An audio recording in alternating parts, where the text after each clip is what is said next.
Hello, dear friends. Christian Agendas, chapter 4, in your own favor.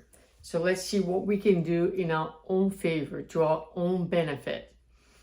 Learn to yield in the favor of many so that some will intercede in your behalf in disagreeable situations. A lot of times we question why our life is so difficult, why are we having so much trouble? But part of the goal of this life is, or perhaps the trick in this life is to understand that life is always giving you back what you throw out there. So when you invest on doing good things to others, you are preparing a path for your own well-being, because the more goodness you project, most likely you will get that goodness back at you. And this is precisely what Andrew Lewis tells us here.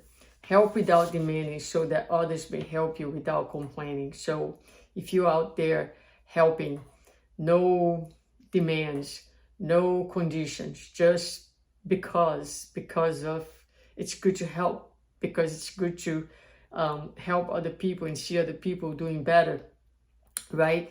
When the moment comes that you need, you might have more people ready to step up and help you out as well.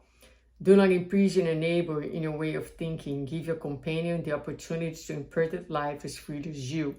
So you want to be able to put your point of view. You want to be able to speak freely. You want to be respected. It's best if you do that first. Be careful of the way you express yourself. Gestures often speak louder than words. So watch what you're saying, not only with your words, but are you being congruent? Are you making sense in between what you say and what you do?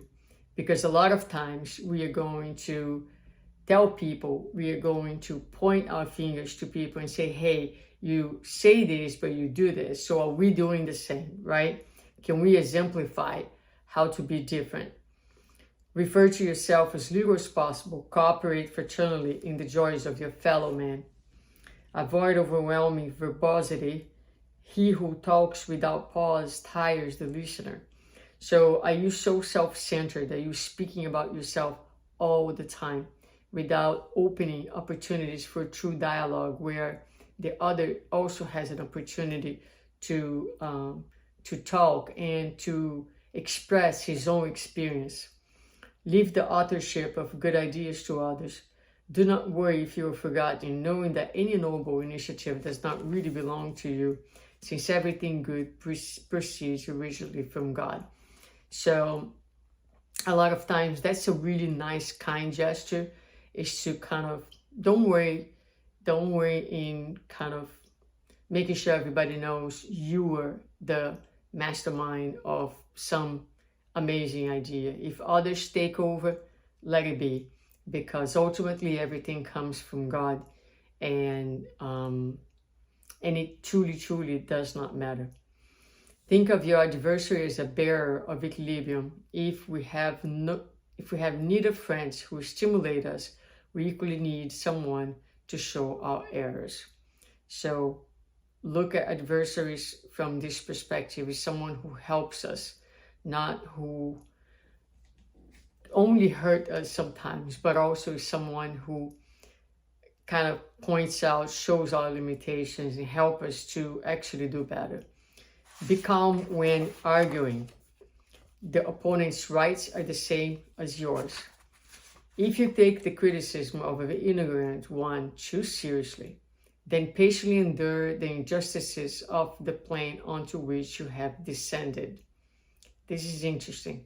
If you take the criticism of an ignorant one too seriously, so someone who is lost and offends you, and you take that in, then you have to patiently endure the injustices of the plane onto which you have descended. So we have descended to that person's level, and now we have to endure the outcomes of that descent. Be useful everywhere, but do not attempt to please everyone. Do not undertake that which even Christ still has not attained. And this is a serious one too, because we're constantly seeking for people's approval. So to be useful, but not expect approval from everyone. Faced with error, correct it first in yourself and then in others without violence and without hate, without ever imposing.